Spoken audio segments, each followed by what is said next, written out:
బాగా ఆకలేస్తుంది. ప్లేట్లో అన్నం పెట్టేసుకున్నాను, వాటర్ రెడీ చేసుకున్నా.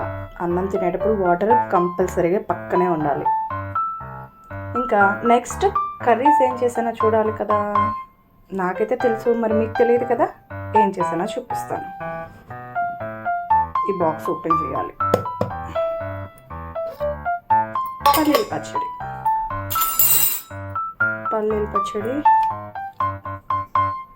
ఒక పక్కన వేసుకోవాలి. ఇంకా నెక్స్ట్ ఏం కర్రీ అంటే